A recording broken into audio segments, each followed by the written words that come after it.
Hai, Assalamualaikum warahmatullahi wabarakatuh. Perkenalkan, nama saya Priski Aprina dengan NIM 1806501. Di sini saya akan menjelaskan model pembelajaran terpadu. Pembelajaran terpadu sebagai suatu konsep merupakan pendekatan pembelajaran yang melibatkan beberapa mata pelajaran untuk memberikan pembelajaran kepada anak. Menurut seorang ahli yang bernama Robin Fogarty 1991, terdapat 10 cara atau model dalam merencanakan pembelajaran terpadu. Di antaranya, yang pertama, model penggalan atau fragmented. Model fragmented ditandai oleh ciri pemanduan yang hanya terbatas pada satu mata pelajaran saja. Misalnya, dalam mata pelajaran Bahasa Indonesia, materi pembelajaran tentang menyimak, berbicara, membaca, dan menulis dapat dipadukan dalam materi pembelajaran keterampilan. Yang kedua, model keterhubungan atau connection. Model connection ditandai oleh anggapan bahwa butiran-butiran pembelajaran dapat dipayungkan pada induk mata pelajaran tertentu. Nah, butiran-butiran pembelajaran kosakata, struktur, membaca, dan mengarang misalnya dapat dipayungkan pada mata pelajaran Bahasa dan Sastra Indonesia. Yang ketiga, model sarang atau nested.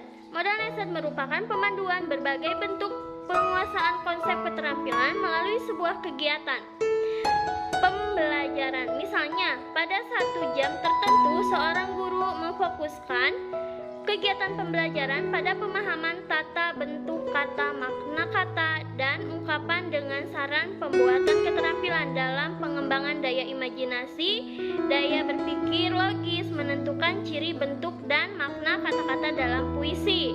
Yang keempat, model urutan atau rangkaian sequential. Model sequential merupakan model pemanduan topik-topik mata pelajaran. Antara mata pelajaran yang berbeda secara paralel. Isi cerita dalam roman sejarah misalnya, topik pembahasannya secara paralel atau dalam jam yang sama dapat dipadukan dengan ihwal sejarah perjuangan bangsa. Yang kelima, model bagian atau shared. Model shared merupakan bentuk pemanduan pembelajaran akibat adanya overlapping konsep atau ide pada 2 mata pelajaran atau lebih. Yang keenam, ada model jaring laba-laba atau website. Selanjutnya, model yang paling populer adalah model website. Ini bertolak belakang dari pendekatan tematis sebagai pembantu bahan kegiatan pembelajaran. Dalam hubungan ini, tema dapat meningkatkan kegiatan pembelajaran baik dalam mata pelajaran tertentu maupun lintas mata pelajaran. Yang ketujuh, ada model galur traded. Model traded merupakan model pemanduan bentuk keterampilan, misalnya melakukan prediksi dan estimasi.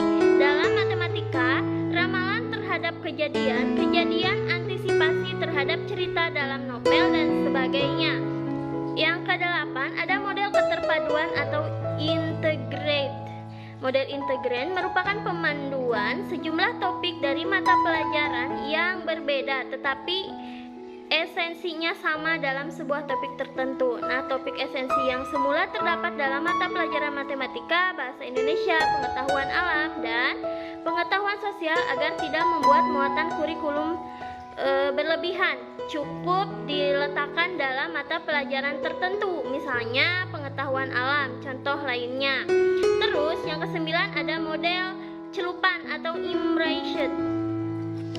Model ini dirancang untuk membantu siswa dalam penyaringan dan pemanduan sebagai pengalaman dan pengetahuan dihubungkan dengan medan pemakaiannya. Dalam hal ini, tukar pengalaman dan pemanfaatan pengalaman sangat diperlukan dalam kegiatan pembelajaran. Yang ke-10, ada model jaringan atau network.